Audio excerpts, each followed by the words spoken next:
दोस्तों 15 अक्टूबर 1605 ईस्वी को अकबर की मृत्यु हो जाती है।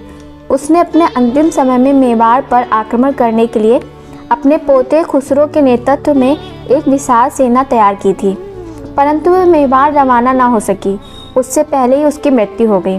उसके बाद उसका पुत्र सलीम 24 अक्टूबर 1605 ईस्वी को मुगल तख्त पर बैठा।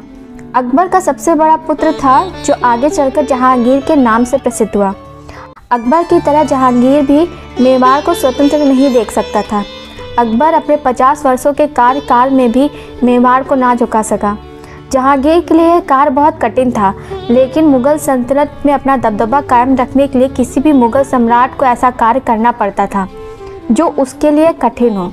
वह खुद भी अपनी आत्मकथा तुजुक ए जहांगीर में लिखता है कि राणा अमर सिंह और उसके बाप दादाओं ने अपने घमंड और पहाड़ी मकामों के सहारे कभी किसी बादशाह की दावेदारी नहीं की थी। यह मुआमिल कहीं मेरे समय में बाकी न रह जाए। वह यह भी जानता था कि जो कार्य उसके पिता नहीं कर पाया, जो मेवाड़ को जीतने का सपना लेकर ही मर गया, वह ये अपना कर्तव्य ही समझता था। दोस्तों, जहांगीर के लिए मेवाड़ को जीतना कठिन जरूर हो गया था कि अपने तख्त पर बैठने के लिए 1 माह के अंदर ही उसने अपने पुत्र परवेज के नेतृत्व में एक विशाल सी मेवाड़ सेना भेजी। इस विशाल सेना में अनेक हिंदू मुगल सिपा सलार ने भाग लिया। शहजादे परवेज ने लगभग 50,000 की विशाल सेना के साथ मेवाड़ पर आक्रमण कर दिया।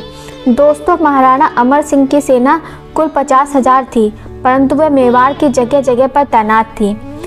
महाराणा के साथ लगभग 10,000 ही सैनिक रहते थे, परंतु महाराणा अमर सिंह ने अपनी वही पुरानी युद्ध नीति अपनाई। उधर और मेवाड़ के समतल इलाके को छोड़कर पहाड़ी इलाकों में अपनी प्रजा के समेत बस गए। मुगल सेना को मेवाड़ में भारी कष्टों का सामना करना पड़ा। महाराणा अमर सिंह ने मेवाड़ की सारी फसलें नष्ट कर दी थी। मुगल सेना को खाने पीने की समस्या होने लगी। मेवाड़ के समतल भूभाग, गांव और महल मेवाड़ के नागरिकों से विहीन थे, क्योंकि सभी नागरिक महाराणा के साथ पहाड़ों में बस गए थे। मुगल सेना को मेवाड़ में लूटने का कुछ भी नहीं बचा था। शुरुआत में ही जब परवेज ने मेवाड़ पर आक्रमण किया तो उसे पता चला कि महाराणा अमर सिंह मांडल में हैं, तो परवेज ने 50,000 सैनिक के साथ मांडल की तरफ कूच किया। महाराणा के पास बहुत कम सैनिक थे, उन्हें मांडल छोड़ना पड़ा, परंतु अचल दास चुंडावत ने महाराणा से आग्रह किया कि उन्हें उनके साथियों के साथ वहीं तैनात किया जाए। मुगलों की विशाल सेना जब मांडल पहुंची तो अचल दास चुंडावत और उसके साथियों से मुगलों का सामना हुआ। मुट्ठी भर राजपूतों ने मुगल सेना से गड़गौर युद्ध किया।